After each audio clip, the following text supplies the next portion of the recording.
Hello po, isang mapagpalang araw po sa ating lahat. So ayan mga kapalangga, magluluto po tayo ngayon ng aming pagkain. So ngayon, gagawa po ako ng asadong manok. So ayan, naghiwa po ako ng isang buong manok. Ayan, maliit lang yung manok na nabili ni Amo. So gagawan ko siya ng asado. Asadong manok ang ulam namin ngayon. Nag-prepare po ako ng aking gagamitin. Bawang, sibuyas, kamatis, patatas, bell pepper, sili, at saka ng tomato paste. So, ayan, start ko na siyang lutuin. So, ayan, iluluto ko na yung bawang sibuyas.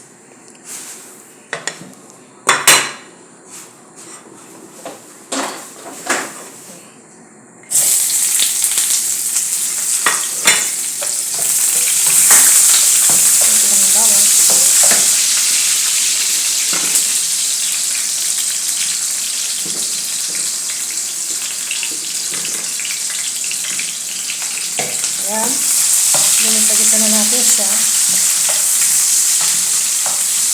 Yung bell pepper pala. Bell pepper, ayan, nakalimutan na. Ay, bell pepper. Laurel. Naglalagay din tayo ng laurel. So, ayan. Brown na yung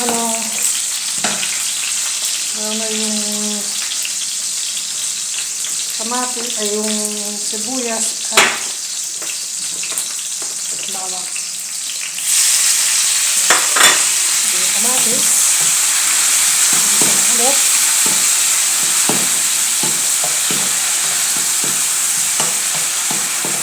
Ayan lang.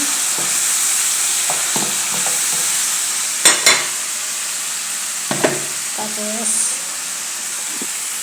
igigisa ko na yung manok.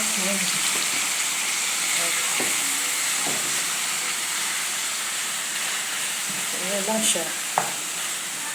Kaya muna natin siyang maluto na konti bago natin ilagay yung ibang pangsangkap.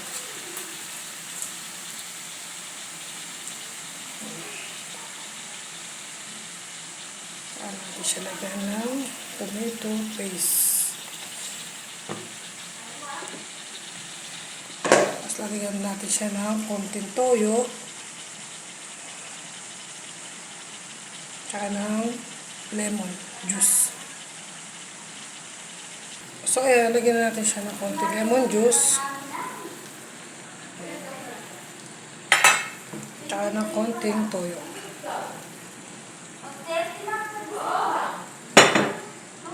Halu-haluin lang.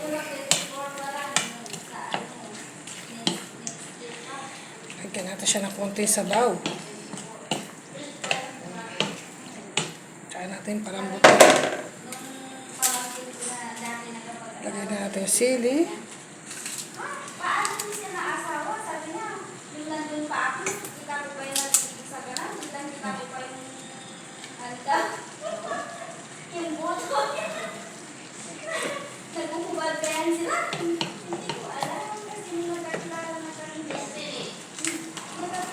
Ayan, lalagyan na lang natin siya ng sabaw. Para palambutin. Tapos itong patatas at yung bell pepper, ilagay na rin natin. Lagyan na sabaw at takpan. So ayan po, lalagyan na natin siya ng sabaw. Lagyan ko na siya ng paminta at ng asin. Yan ang ating ulam mamaya. Dahil meron tayong bisita si Bea. Tapos kung meron kayong gustong ilagay pa na pampasarap dyan, pwede nyo lagyan. Ayan ko lang siyang mainin yung manok, lutong-luto, yung nagigirat-girat na laman. Tapos, luto na nun. Yan po ang aking asadong manok. Ito ang aming ulam mamaya. Ganyan lang siya. Ayan. Tapos, pag luto na yung manok, pag mamanti-mantika na yan, okay na po ang kanyang lasa, pwede na natin siyang patayin. Tapos, pwede na natin siyang kainin. So, yun lang po ang aking maisi-share. Pagpalain po tayo ng Diyos na may kapal. God bless po sa atin lahat.